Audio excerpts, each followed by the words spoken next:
कुंज बिहारी श्रेयदास। तो हमने अपने प्रीवियस वीडियो में बात की थी कि वैष्णव अपराध क्या होते हैं और हम इनसे किस प्रकार बच सकते हैं। तो आज हम बात करेंगे नाम अपराध क्या होते हैं और इनका प्रायश्चित कैसे कर सकते हैं।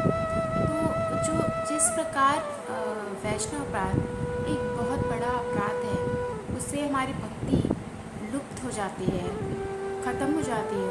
उसी प्रकार नाम अपराध भी एक बहुत ही बड़ा अपराध है जिससे हमारी भक्ति क्षीण होती है, हमारा भक्ति मार्ग अवरुद्ध हो जाता है, हमारी आध्यात्मिक उन्नति नहीं हो पाती। तो इसीलिए एक साधक को प्रयत्न करना चाहिए कि नाम अपराध से बच सके।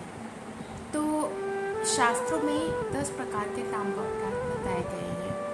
तो आज हम इन्हीं के विषय में चर्चा करेंगे। संत जन कहते हैं, राम राम हर कोई कहे, पर दशरथ कहे न कोई। एक बार दशरथ कहे, कोटि यज्ञ सम होई। अर्थात नाम जप तो सभी लोग करते हैं, लेकिन कोई भी जो 10 अपराध बताए गए हैं ना, उनसे रिक्त होकर नाम जप नहीं करते। नाम जप करते हैं और एक बार यदि कोई इन 10 अपराधों से रिक्त होकर नाम जप करेगा ना, तो उनको कोटि यज्ञों के समान फल प्राप्त होता है। एक एक नाम जप में इतनी अथाह शक्ति होती है कि वो आपको कोटि कोटि यज्ञों के समान फल देने में समर्थ होता है। तो इसीलिए इन 10 अपराधों से रिक्त होकर, रहित होकर हमें नाम जप करना चाहिए। तो आइए आगे हम चर्चा करते हैं कि 10 प्रकार के नाम अपराध कौन कौन से होते हैं। तो सबसे पहला नाम अपराध होता है सत्पुरुषों की निंदा करना। मतलब जो महापुरुष होते हैं, जो भगवान के प्रेमी जन होते हैं, जो भक्त होते हैं, या जो महाभागवत नाम धर्म का प्रचार करते हैं, उनकी यदि निंदा करते हैं तो बहुत बड़ा नाम अपराध होता है। मैंने कई लोगों को देखा है जो दूसरे लोगों को निंदा करते हैं। दूसरे लोग जो नाम का प्रचार करते हैं, वो लोग उनकी निंदा करते हैं कि ये तो इसलिए ये कर रहा है, ये तो उसलिए वो कर रहा है। कोई किसी भी रीज़न से कुछ भी कर रहा है, कोई किसी भी रीज़न से नाम प्रचार कर रहा है, वो निंदा के योग्य नहीं है, क्योंकि वो खुद तो तरने योग्य बन ही रहा है, साथ ही साथ लोगों को भी तरने योग्य बना रहा है। तो वो किसी भी प्रकार से निंदा का पात्र नहीं है। नाम प्रचार वो कर रहा है, वो भागवत है, हमें उसको प्रणाम करना चाहिए, ना कि उसका अपराध करना चाहिए। उससे जो नाम भगवान है वो रुष्ट हो जाते हैं और हमारी भक्ति बाधित होती है। तो दूसरा जो अपराध है नाम का, वो होता है प्रभु के प्रत्येक पवित्र जो नाम होते हैं उनमें भेद करना। कई लोग होते हैं, कहते हैं हम जो नाम कर रहे हैं वही नाम सबसे बड़ा है, उसके अलावा सब नाम छोटे हैं। तो आपको जिस नाम में रुचि है, जिस नाम में प्रीति है, जिस नाम में आपका अनन्य आश्रय है, आप उस नाम को लीजिए, लेकिन आप किसी और को फोर्स नहीं कर सकते कि वो भी आपका नाम ले। नाम सब समान है, सब नामों का अपना महत्व है। आप कभी नहीं कह सकते कि ये नाम बड़ा है, ये नाम छोटा है। ना शिव का नाम छोटा है, ना हरि का नाम छोटा है। जो शिव के भक्त हैं उनके लिए शिव के नाम की महिमा अधिक है, जो हरि के भक्त हैं उनके लिए हरि ही नाम की महिमा अधिक है। इन दोनों में अगर हम भेद करते हैं ना, तो ये भी एक नाम अपराध है जो हमें हमारे भक्ति मार्ग को अवरुद्ध करती है, बाधित करती है। तीसरे अपराध की यदि हम चर्चा करें, तीसरा अपराध होता है गुरु की और भगवान की अवज्ञा करना। महाभारत जी में श्री भगवान वो कहीं ना कहीं पांडव के गुरु के रूप में वहाँ पर थे। उन्होंने युधिष्ठिर को कहा कि भैया आपको झूठ बोलना पड़ेगा कि अश्वत्थामा मर गया। जब तक आप ये नहीं बोलेंगे तब तक जो गुरु द्रोण है वो अपने शस्त्रों का त्याग नहीं करेंगे, और वो अगर शस्त्रों का त्याग नहीं करेंगे तो उन्हें हम मार नहीं पाएंगे। तो इसीलिए आपको ये बोलना पड़ेगा, क्योंकि जब तक आप नहीं बोलेंगे ना, उनको विश्वास नहीं होगा कि अश्वत्थामा मर गया। तो युधिष्ठिर जी ने भगवान को मना कर दिया, बोले कि मैं झूठ कदापि नहीं बोलूँगा। तो महाभारत के युद्ध में एक हाथी मारा गया। जिसका नाम था अश्वत्थामा। तो ठाकुर जी ने कहा कि ठीक है, आप झूठ नहीं बोलेंगे, पर ये थामा नाम का हाथी मर गया है, तो आप ये बोल दीजिए कि अश्वत्थामा मर गया। ये कोई झूठ थोड़ी ना है, अश्वत्थामा तो सच में मरा है। तो युधिष्ठिर जी ने बोला तो कि अश्वत्थामा मरो, लेकिन उन्होंने आगे एक लाइन भी जोड़ी, नरो व कुंजरो। कुंजरो यानी हाथी। तो जिस वक्त उन्होंने ये लाइन बोली ना, उसी वक्त ठाकुर जी ने बहुत ज़ोर से अपना 5 जन शंख बजा दिया, तो उनकी लाइन छुप गई। कहने का तात्पर्य है कि उन्होंने गुरु की अवज्ञा की, भगवान उनसे जो बोला उसकी अवज्ञा की, और उसके परिणाम स्वरूप उनको नरक का दर्शन करना पड़ा। तो इसलिए गुरु की अवज्ञा या भगवान की अवज्ञा करना तीसरे नाम अपराध की श्रेणी में आता है। चौथा नाम अपराध है श्रुति शास्त्र, जो हमारे हैं वेद पुराणास है, इनकी प्रामाणिकता का खंडन करना, सत्पुरुषों की वाणी में अश्रद्धा करना। जैसे जो ब्रिटिशर्स हैं, उन्होंने हमारे वेद पुराणास, हमारे शास्त्रों को एक टर्म दिया माइथोलॉजी, और इंडियंस भी बहुत शान से बोलते हैं ये हमारी माइथोलॉजी है। But excuse me, it's not an mythology. Mythology का मतलब होता है मिथ, मतलब जो मिथ, माइथोलॉजी में आप देखो वो शब्द बना है मिथ से, और मिथ का अर्थ होता है कि असत्य, असत्य भाषण।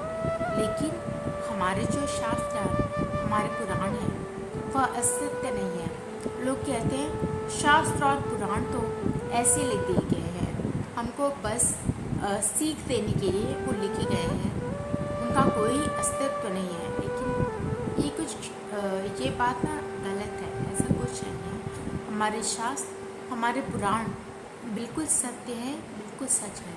और जो इंसान, जो व्यक्ति इनकी प्रामाणिकता का खंडन करता है ना, वो व्यक्ति भी नामापराधी होता है। तो चौथा अपराध है शास्त्रों की प्रामाणिकता को खंडित करना। जो पांचवा नामापराध है वो होता है कि नाम के बल पर पाप करना। कई लोग क्या करते हैं कि उनको लगता है कि हम नाम जप कर रहे हैं तो हम कोई भी पाप करेंगे ना तो हमारा वो पाप कटेगा, बिल्कुल कटेगा। नाम जप का तो ऐसा प्रभाव होता है कि आप बड़े से बड़ा पाप भी करते हैं ना तो कटता है। लेकिन अगर कोई सोचे कि हम नाम जप करते रहे या उसके साथ हम पाप करते रहे तो एक निश्चित सीमा के बाद में नाम जी का जो प्रभाव है वो ख़त्म हो जाता है, वो रुष्ट हो जाते हैं नाम जी। फिर वो, क्योंकि पहले तो वो पापों को काटते हैं, लेकिन जब व्यक्ति बार बार पाप करता है ना तो रुष्ट हो जाते हैं, तो वो व्यक्ति फिर नाम नहीं ले पाता। तो इस तरह से ये हो गया हमारा पांचवा नाम अपराध। छठा नाम अपराध होता है नाम को काल्पनिक मानना। कई महानुभाव तो ऐसे होते हैं, वो कहते हैं रामकृष्ण भी कोई नहीं थे, ये सिर्फ एक काल्पनिक कैरेक्टर्स हैं कुछ जो जिनके बारे में बताकर हमको सीख दी जाती है। तो वो लोग राम और कृष्ण की सत्यता को ही छुपाना चाहते हैं, लेकिन राम और कृष्ण परम सत्य हैं, और जैसे वो परम सत्य है वैसे उनका नाम भी परम सत्य है। और जो लोग हरि नाम को काल्पनिक मानते हैं ना, वो नाम अपराधी होते हैं। तो इस तरह ये छठा नाम अपराध है। सातवां नाम अपराध होता है नाम में अर्थवाद करना, अर्थवाद का आरोप करना। जैसे कई लोग बोलते हैं कि नाम की जितनी महिमा आप लोग बता रहे हो वैसे थोड़ी है, आप लोग तो बहुत बढ़ा चढ़ा कर बता रहे हो, नाम ये कर सकता है, नाम वो कर सकता है, ये सब अतिशयोक्ति है, इतना थोड़ी ना होता है। तो ये होता है नाम में अर्थवाद का आरोप करना। तो ये होता है सातवां अपराध जो हम लोग अक्सर करते हैं। आठवां अपराध है किसी अश्रद्धालु व्यक्ति के समक्ष आप यदि कृष्ण की चर्चा करेंगे, कृष्ण नाम की महिमा का गुणगान करेंगे या शास्त्रों का गुणगान करेंगे, क्योंकि सामने वाला इंसान उसको अश्रद्धा है, उसको उस चीज़ में कोई श्रद्धा नहीं है, तो उसकी वो कदर नहीं करेगा, उसका वो कहीं ना कहीं अपमान कर रहा है। तो अपमान उसको नहीं लगेगा बल्कि हमको लगेगा कि जब हम जानते थे कि इस व्यक्ति की इसमें कोई रुचि नहीं है, हम उसके सामने आखिर नाम का गुणगान क्यों कर रहे हैं। तो ये हमारा होता है आठवां अपराध कि हम नाम की महिमा गुणगान किसी अश्रद्धालु व्यक्ति के सामने कर रहे हैं। फिर हमारा नौवां अपराध होता है नाम जप की तुलना शुभ सकाम कर्मों से करना। जैसे कई लोग होते हैं, वो कहते हैं कि भाई यज्ञ कर लो, नाम जप का फल मिल जाएगा, गौदान कर दो, नाम जप का फल मिल जाएगा। नहीं, ये सर्वथा गलत है। कोई भी सकाम कर्म हो तो उसकी तुलना नाम जप से हम कर ही नहीं सकते। एक एक नाम जप कोटि कोटि यज्ञों का फल हमको दे सकता है। 3 करोड़ों यज्ञ मिलकर भी एक नाम जप का फल हमको नहीं दे सकते। नाम कहते कलयुग एक नाम आधारा, सुमिर सुमिर नर उतरे पारा। कलयुग में नाम की महिमा का सामर्थ्य सबसे बढ़कर है, नाम से बढ़कर कुछ भी नहीं है।